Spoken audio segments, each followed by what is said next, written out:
It's the middle of November when I'm taping this video. And here in the States, we're starting to shift into our holiday time. We have Thanksgiving coming up, and then all the celebrations that we have in December. No matter what your faith tradition is, there seems to be some type of family celebrations. And so I'm very concerned about all my followers and subscribers here at YouTube because I know chronic pain does not take a vacation. It's not like the school kids who are going to get weeks and days off from school. So what I'm going to do in the next couple of videos is talk about things that you could start using in your life to feel better now.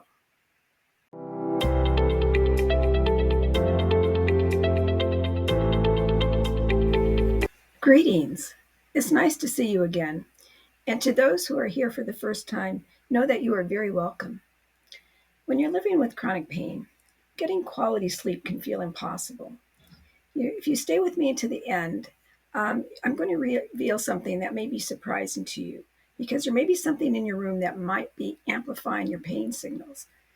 So, in the next few minutes, you're going to discover the exact temperature that studies show reduces pain-related sleep issues. You'll also hear a 30-second breathing technique you can use anywhere and at any time. And then I'm also going to be talking about the pillow sandwich method that changed everything for one of our community members. Pain and poor sleep create a challenging cycle. Pain makes it hard to sleep, and lack of sleep increases the pain sensitivity. But understanding this connection is the first step to breaking this cycle. It's important to remember that pain increases sleep difficulty, but poor sleep heightens the pain sensitivity. So, the idea about stressing, though, about sleep also makes both of those things worse. But there are small improvements that can create positive changes. Let's start with creating a pain-friendly sleep environment. The first up is temperature control to keep your room cool.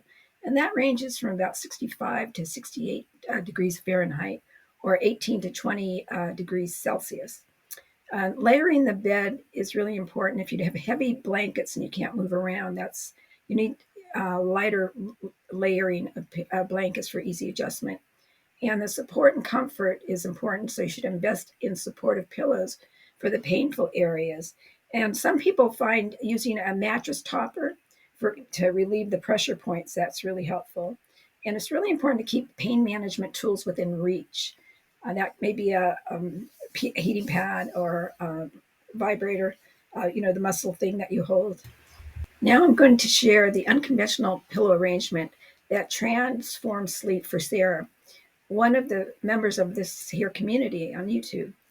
So, her problem was that she struggled with the shoulder and neck pain that would wake her up 4 to 5 times each night.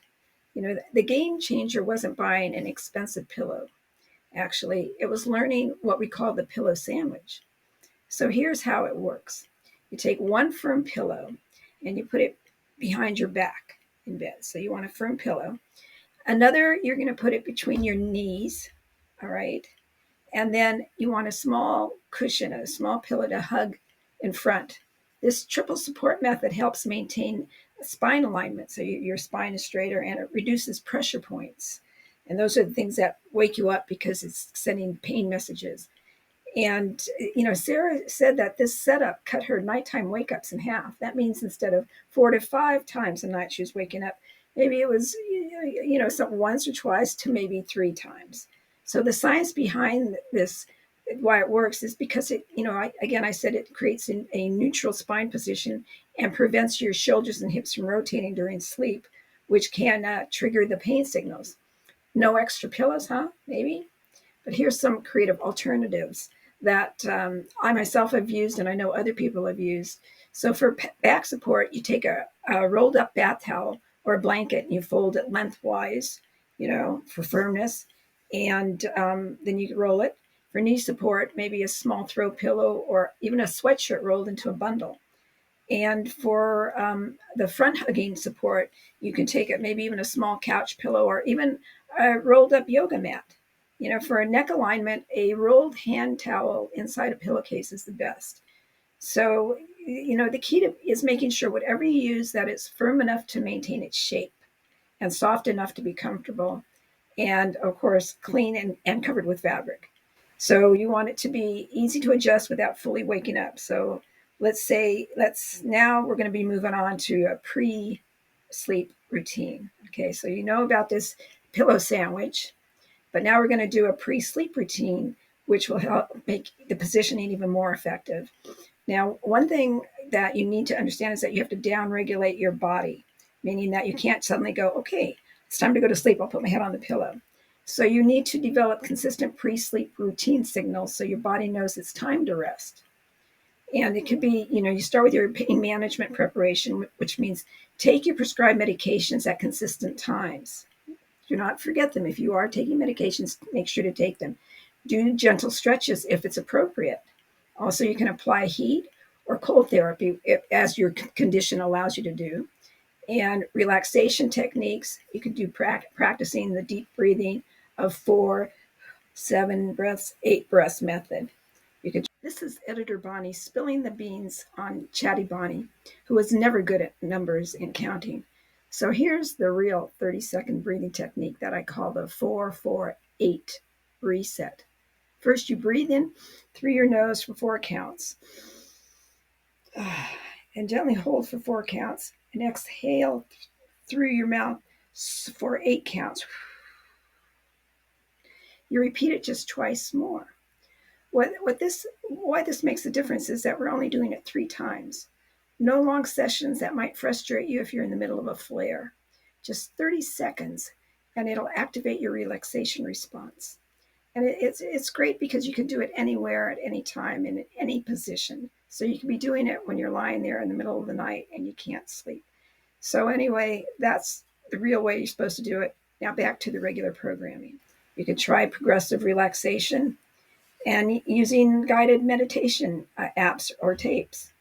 Timing matters. So you start winding down at least 1 to 2 hours before bedtime and make sure to maintain consistent sleep and awake times and avoid your screens. That's your iPads and your phones and even your computer. So it's very important that you do these things for your pre-sleep times. Remember that sleep pain cycle we discussed? Here's how to break it when pain disrupts even the best sleep patterns. So when pain prevents sleep, don't force it. Get up after 20 minutes and do some quiet, calming activities, and then return to bed only when you're feeling sleepy.